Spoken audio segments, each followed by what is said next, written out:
additional 300 firemen. That's not reflected anywhere at all in your cost structure here. Right, and it's just the 3.5, and like I mentioned, it was 3.5%. Yeah, but I understand. But Right. but just looking at your, unless my abacus is broken, the $50 million difference between 2011 and 2012, that's 546 to 595. It's about 50 million. Well, I'm sorry. Is that 3%? The debt service No, doesn't no. move. The debt service doesn't move. That's on the revenue side. The Oh, I top, thought you- on your far right. No, the debt service is in the expenditure side. Yeah, but but look at 2011 and 2012. Mm-hmm. In 2011, you say you were able to get revenue of 546. For 2012, you're projecting 595, right? Mm-hmm. What's that difference? About 50 million. Right. Is that 3% over the 546? Those are not projections. Those are based on the budget that was passed in 2011. I understand, but And then for the 2012, 2012 and 13, with the exception of the reduction in the provision for tax refund, that is also the projected revenue numbers for 12 and 13. I can see the 3% difference between 595 and 607, And but so, I don't see the 3% difference between 546 and 595. Right, and I just mentioned that to you.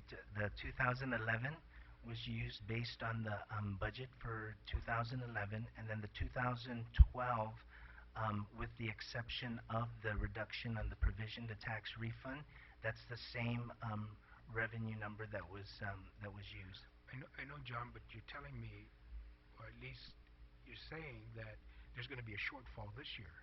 So it won't be 546. That's the projected, right? Right. That's the adopted revenues in the budget. That's correct. Right. So your actual revenues this year, if the trend continues, and we all recognize that, that's the challenge we all have, is that it may be about 501, maybe 510, That's if correct. we're lucky. So then you're saying that from a collection of 510 this year, you're going to collect 595 next year? That your revenues are going to grow from actual collections this year of 510 to 597 next year? Yeah, and that would, I mean, I know I didn't include the shortfall that was in 2011, and Right. that would have put it, if you add back the provision, the 32 million Right. on the provision, it would be a little lower than 595. The revenue would be somewhere in the neighborhood of 562, Right. 63. So we're going to, so So there really wasn't that much of an increase. I know that for 2012, the number here, 595, and then basically on the Budget Act that the legislature is discussing here, the revenues are a lot higher. Well, 7 million, I think, is what we came up to when we did the actual comparison. And I know that there's a number of, I guess, amendments that you guys are considering that may reduce or increase the revenues that you guys have. Senator Blas, do you have any questions? Okay, Senator Palacios.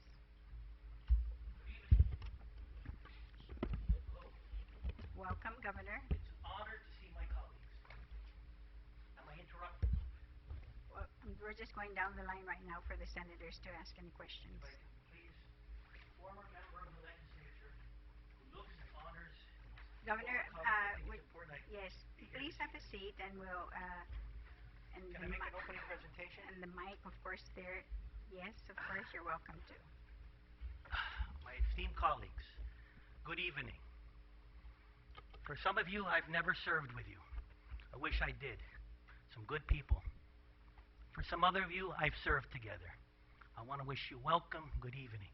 I miss you. I know how it is to be in the position that you're in right now today. Being a chairman of a Ways and Means, or a speaker, or a senator or a chairman, you have responsibilities to this people, to the areas that you cover.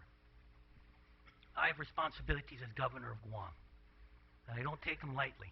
And since you're here, Governor, with the legislature, we want to welcome you to the House. Thank you, Mr. Chairman. The reason I thought it was wise for me to come here, I understand how it is to be there looking down. I've seen how the actions in the floor occur. I listened to the rules set forth by this good speaker for allowing us to speak. And then as I listened to the rules, allowing for a presentation, allowing for that presentation, then questions, and then I saw how quickly the rules were broken down, and how interruption after interruption after interruption occurred. Please let me finish. I feel for my people. They came here with a presentation, and they weren't allowed to complete the presentation without constant interruption.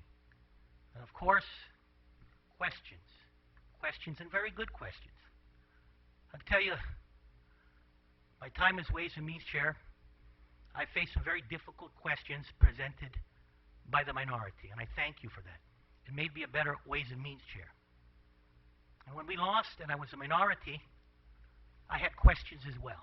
In fact, I remember that first, Senator Respicio, when you took the majority, again, with the untimely death of Tony Ampinco, and how the budget process was overturned and it was passed on. And I had questions from that time until we are here this evening. And I remember I was cordial, I was respectful.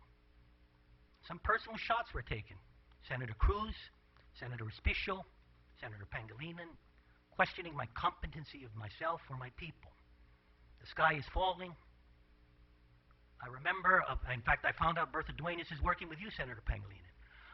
Yes, and I'm very happy she is. I'm glad she's working with you too. Thank you. You had a very fine working relationship. I hope that was, could that be reciprocated with Ms. Benita Maglone? If you can allow me to continue. Actually, it's Mr. Rios. He's BBMR director. And with Mr. Rios. And I'll be very happy if you to could work please with you. reciprocate as well. Yes, I will. Can you allow Absolutely. me to continue? I remember those days in the legislature when I was not allowed to continue.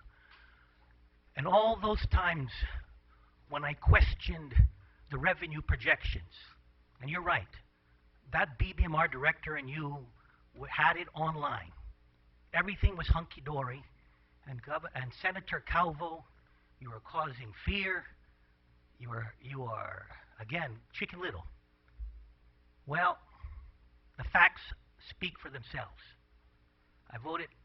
I did not vote for those past budgets, and every year there was a deficit that grew and grew and grew. And you made a good point, Senator Pangilinan. Look at the supplemental budget. Yeah, I'm willing to put my revenue projections on what we looked as viable funding sources. But why we are right now running at a $40 million. And can you please allow me to continue, Senator Pangilinan? Like you did not allow my people to continue.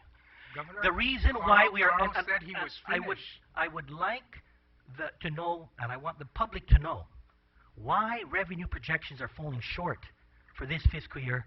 It's not because of my supplemental budget. Take a look at what you ratified that I did not vote for, or neither Frank Blas did not vote for, neither any of the Republican minority. It was because of bloated income tax, corporate, individual, gross receipts tax. We are now short because of revenue projections that were bloated. Now that is why we are here today. Now, where are we? We are at a 300-some plus deficit. Of that, most of that... It didn't happen in just this budget, Governor. And I'm not saying, Mr. Pangilinan, the reason why I'm telling you where we're here and we are here today. It happened over many years. That's correct. And we hope to fix that shortfall with your supplemental budget. And Mr. Pangilinan, you have been the Ways and Means Chairman for 3 budgets. I want to congratulate you for a job well done. Thank you. And we are now where we are today. We are in a deficit. Now, our people have proposed a plan to wipe out those tax refunds that are owed to the people of Guam. There is no other plan I've seen proffered. I see a plan to pay off some of the past due tax refunds. And I guess what happens is, when this is passed, if it's passed, as is your recommendation of $120 million, then I'm caught back in the same situation where Mrs. Cruz is going to come to my office, and she has someone that is dying in her family, and she is owed for 2010. I think you put in your presentation that it would be for 2010. No, we won't be able to pay 2010 with your proposal, neither 2009. But if Mrs. Cruz comes to my office and someone in her family is dying, or someone is being evicted from their home, and we have their money that is owed to them, you've left me in the same position. who gets the tax refund. She does. Now, Mr. Pangilinan, I must congratulate you for 3 years in a row of a $100 million book entry for tax refunds. And you know what it was? It was a book entry. We have cold-hearted facts. We have a budget proposal, we have a bond proposal that will pay off prior obligations. And whether it's the sins of the Calvo administration, which has been here for 7 or 8 months, or the Camacho administration or previous administrations, but it will pay it off. There is a plan going forward to ensure that it never comes back again. And with that, I am just asking you, please consider this proposal put forward by our administration to get us out of this deficit and to pay off those long due past tax refunds. If you have a plan, let's see it. But the current plan that is on the table, and I'm looking at your proposal too, does not do it.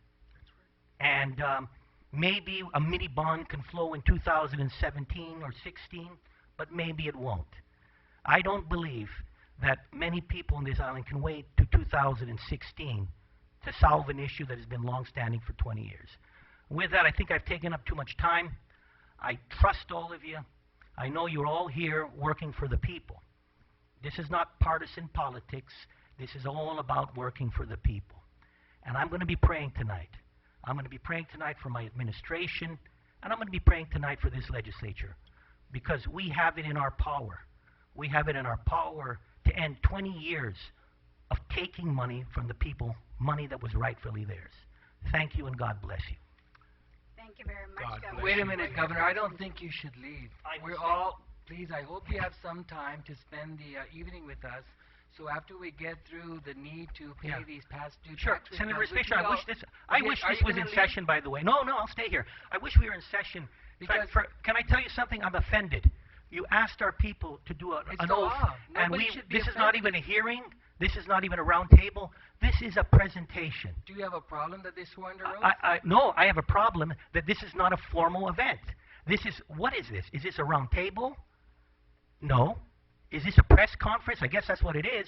It's a get-together. Is You that it? asked for a presentation, Mr. and you're getting that, Governor. Senator Respicio, a man who knows parliamentary rules. Right, which I was We are gonna not in s- session. which, but We I are was- not in the committee of the whole. But currently, We are now in a yeah. get-together, and all of us friends getting along Is here this just together. going to be one-sided? Please Because speak, Senator Respicio. procedurally, there's no $343 million bond borrowing proposal right now before the committee of the whole. There was no motion or amendment that was moved to put that in the budget. So it's procedurally correct, Governor, that we have this presentation outside of the committee of the whole. But the proceedings are done live on Channel 13. People of Guam can follow through and follow along with the need to float some kind of bond borrowing. But then they also need to know what we're up against and the challenges we face in having to service this new debt. And so if you feel that your fiscal policy team was questioned, I wonder if you caught the fact that they want to include $14.3 million in interest as new monies that will be available to service his debt.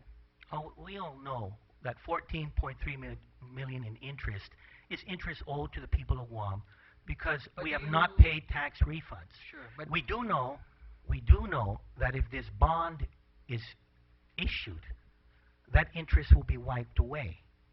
And moving forward, if we can keep up with payments, there will be no interest garnered.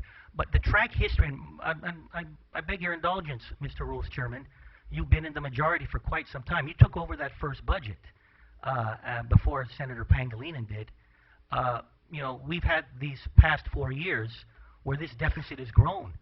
So I want to work with you, but of course I do have some comments about the previous performances of the budgets that you've created, as well as Senator Pangilinan.